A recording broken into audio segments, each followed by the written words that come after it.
Hey semua, what's up? My name is Kamar Zaman atau lebih dikenali sebagai Coach Cam Izwan. Pakar dalam penurunan lemak badan, terutamanya bagi wanita yang mahukan rupa bentuk asal mereka seperti sebelum kahwin. So, topik hari ini saya akan berkongsi dengan you guys adalah macam mana ingin mengkomposisikan badan anda, atau we call it recompositioning.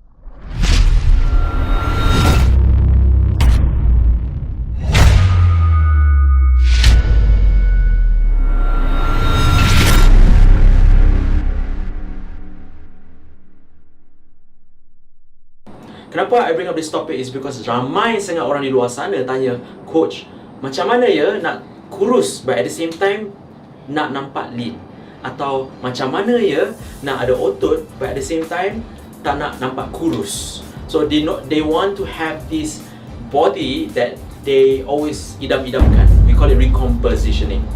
Selalunya, masalah yang selalu rakyat di luar sana face is they eat very low calories, mereka makan kalori yang terlampau rendah, kemudian badan mereka mengecut. Apa yang sebenarnya mengecutkan badan mereka adalah otot. Disebabkan ramai mereka di luar sana confused macam mana sebenarnya ingin menurunkan lemak badan tanpa menghilangkan otot, atau macam mana nak menambahkan otot tanpa menjadi gemuk. So dalam topik ini, I akan berkongsi dengan lebih mendalam tentang bagaimana anda boleh mengkomposisikan badan anda. So terdapat 5 rahsia sebenarnya macam mana anda boleh mengkomposisikan badan anda. Rahsia pertama sebenarnya, makan kalori yang sederhana. Bukan extremely low calories atau deficit, tetapi makan kalori yang sederhana. Rahsia kedua adalah anda kena makan protein. Jangan anggapkan jikalau anda makan protein, otot anda akan jadi besar nak mampus. Usually bagi wanita, mereka fikir kalau makan protein, badan mereka akan menjadi lelaki. It is impossible because of the hormon dalam badan mereka.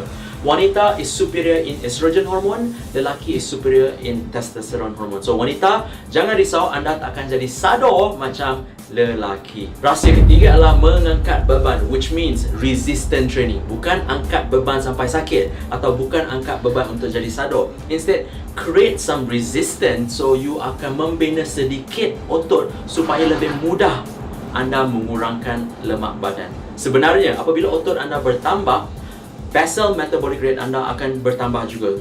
Jadi, lagi mudah anda menurunkan lemak badan. Rahsia keempat, anda tidak perlu buat banyak sangat kardio. Selalunya saya berkongsi dengan mereka di luar sana, kenapa nak buat kardio gila-gila? Apakah rasanya kardio gila-gila?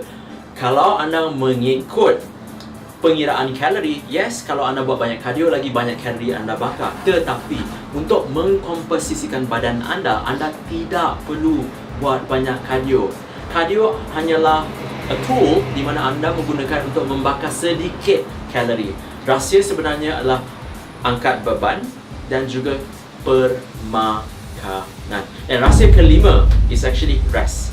Ramai orang menganggap bahawa lagi banyak anda bersenam atau lagi banyak anda exercise gila-gila, lagi bagus jawapannya. Sebenarnya itu akan membuat badan anda lebih stres, which means your cortisol hormon akan meningkat dan anda akan jadi lagi gemuk.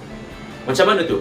So, badan kita berfungsi dengan hormon, bukan saja dengan tenaga. So, kalau hormon anda berfungsi secara perfect, then anda boleh nampak peningkatan otot dan juga penurunan lemak badan.